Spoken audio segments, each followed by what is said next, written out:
Fair warning, today I am very emotional, so everything makes me want to cry.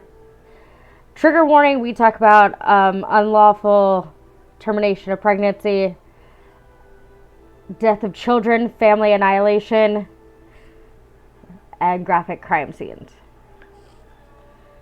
We're going to be talking about Chris Watts today, so let's get started. In the early hours of August 13th, 2018, in Frederick, Colorado. I said that right. American oil field operator Christopher Lee Watts murdered his pregnant wife, Shannan. And I did look this up. It is Shannan. It is not Shannon. It is Shannan. I've heard a lot of people saying Shannon, so I wanted to double check on that. 34 by strangulation, and their two children, Bella 4 and Celeste 3, by smothering them. I'm just gonna say right here that I could never understand being willing to kill your own children. Like, why have them if you don't want them? Just saying. There's a lot easier ways to not have children. He buried Shannan in a shallow grave near an oil storage facility and dumped his children's bodies into crude oil tanks. Watts initially maintained his innocence in his family's disappearance.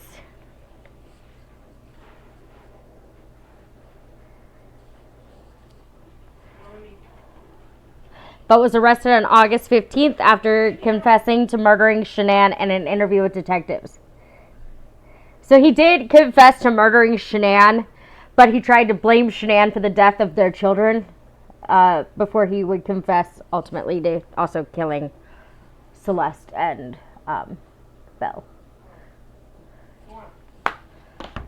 Bella. Sorry. He later admitted to murdering his children. On November 16th, 2018, Watts pleaded guilty to multiple counts of first-degree murder as part of a plea deal when the death penalty, which was later abolished in Colorado in 2020, was removed from sentencing. I didn't know it was abolished in Colorado. That was news to me. I did not know that Colorado had done away with the death penalty. I thought they still had it. But they do not. This is news to me. And that's why we research, folks. He was sentenced to 5 life sentences without the possibility of parole, 3 to be served consecutively.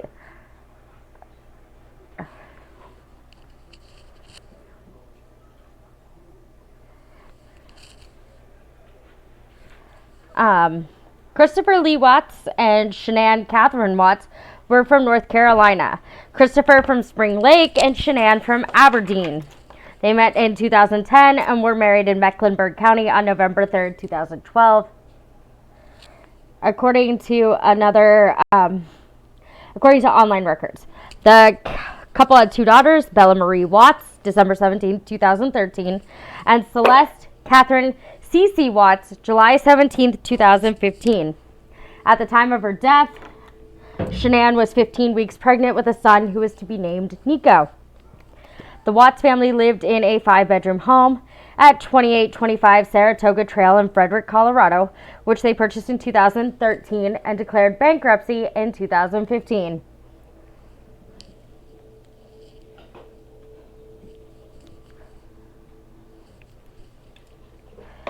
The couple had, Christopher was employed by Anadarko Petroleum while Shannan worked from home selling a product called Thrive for the multi-level marketing company Lavelle. I don't know if it was Lavelle or Level, but I don't know. I think Lavelle sounds better, so that's what I'm going with at the moment. At approximately 1:48 a.m. on Monday, August 13th, 2018, Shannan, returning from a business trip to Arizona, was driven home by her friend and colleague Nicole Utoft Atkinson.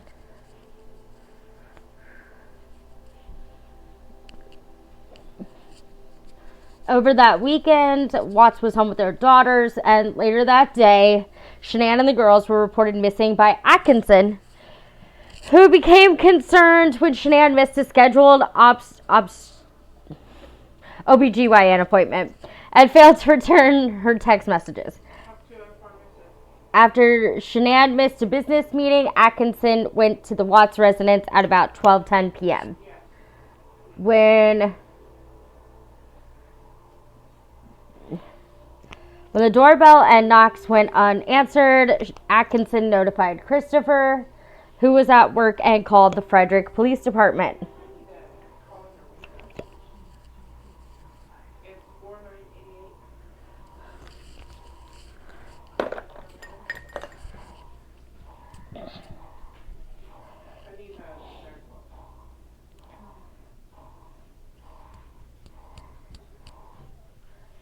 Atkinson went to the Watts residence at about 12:10 p.m. When the doorbell and knocks went unanswered, Atkinson notified Christopher, who was at work, and called the Frederick Police Department. A Frederick police officer arrived to conduct a welfare check at about 1:40 p.m. During the welfare check, Chris gave the police officer permission to search the house, where the family dog was discovered unharmed, but no sign of Shannan or the girls was found. Searchers discovered Shannan's purse containing her keys and the children's medicine. Her phone was later located between the couch cushions in the family home. Her car, which still contained the girls' car seats, was in the garage. Shannan's wedding ring was found on the bedside table. So I think the significance of that was that they were saying like that she never left the house. So that was the original thought, was that she just never left the house. So they assumed her body was on the property if she was not there, or that they had been taken against their will, which I guess technically they were. The FBI and the Colorado Bureau of Investigation, CBI, joined the investigation the next day. Watts initially told police that he had no idea where his family might be and that he had not seen his wife since 5:15 a.m. the previous day when he left for work. He gave interviews to Denver stations KMGH-TV and KUSA-TV outside the house, pleading for the return of his wife and daughters. Investigators with search dogs could be heard on the property during the interview.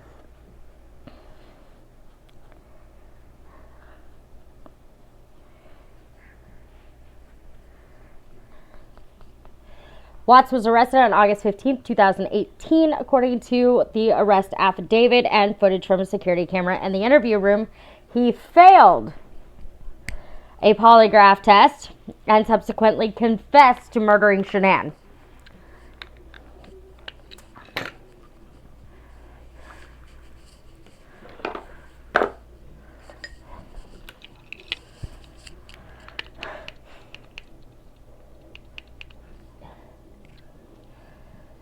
He asked to speak to his father before confessing. According to the affidavit, Watts was having an affair and claimed he asked for separation from Shannan. During the investigation, he claimed Shannan had strangled the girls in response to his request for separation, and that he had then strangled her in a fit of rage and transported the bodies to a remote oil storage site leased by his employer, Anadarko Petroleum. Watts was fired by the company on August 15th, the day of his arrest. The authorities located the bodies of the Watts family on the oil storage site situated approximately 3 miles north of Rogan on August 16th. The girls' bodies were found in crude oil storage tanks, while Shannan was buried in a shallow grave nearby. Bella and Celeste's bodies had each been pushed through a hatch at the top of a different oil tank, with the lid being 8 inches in diameter. According to medical examiner, Belle had scratches on her left buttock from being shoved through this hole. A tuft of blonde hair was found on the edge of one of these hatches.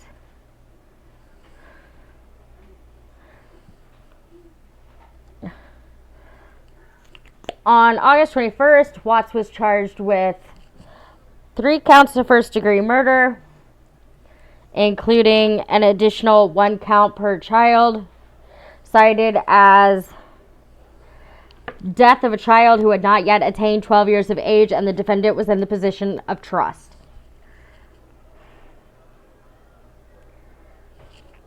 Unlawful termination of a pregnancy, and 3 counts of tampering with a deceased human body. He was denied bail at his first court appearance, which rock on, because should have been for sure.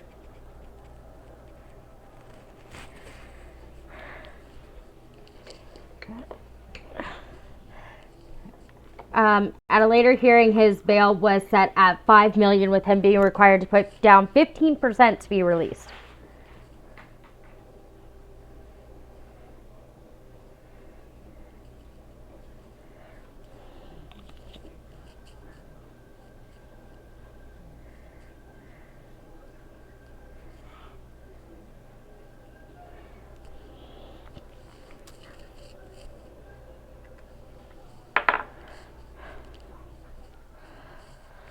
The case has been connected in the media to the crime of family annihilators, familicide. Many of these crimes occur in August before school starts, which may delay detection and investigation.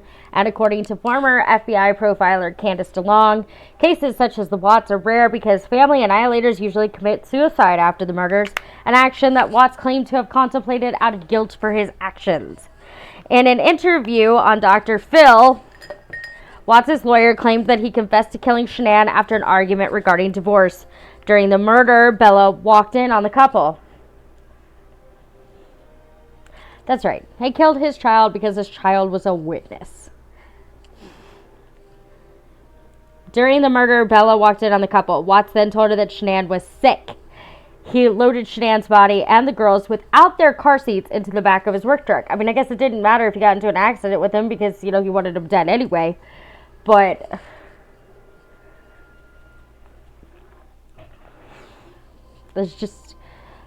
everything is wrong with this case, but the part that gets me is that he essentially killed his daughter because she witnessed him murder her mother. Like, that's not a good reason. He loaded Shannan's body and the girls without their car seats into the back of his work truck, and he later smothered the girls one after the other.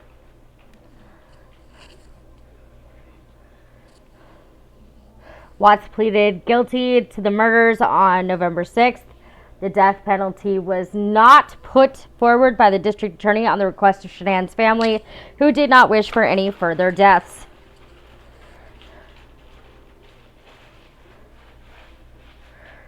They were supportive of his decision to accept the plea deal. On November 19th, he was sentenced to 5 life sentences, 3 consecutive and 2 concurrent without the possibility of parole. He received an additional 48 years for the unlawful termination of Shannan's pregnancy and 36 years for 3 charges of tampering with a deceased body. His sentence began immediately. On December 3rd, 2018, Watts was moved to an out-of-state location due to security concerns, and on December 5th, he arrived at Dodge Correctional Institution, a maximum security prison in Waupun, Wisconsin, to continue serving his life sentence. And that's the last we hear about him. I really couldn't find much background on Chris or Shannan. This case did prompt some, curiosity in me to find out, serial killers in the age of social media. Do they still have their Facebook profiles, MySpace profiles, whatever it may have been in that age? I mean, obviously, nobody can see anything on MySpace anymore because MySpace took that away. So out of morbid curiosity, I went to Facebook and I typed in Chris Watts' name. He no longer has a social media account of what I could tell. I was not at all able to find any social media account for him that was still active.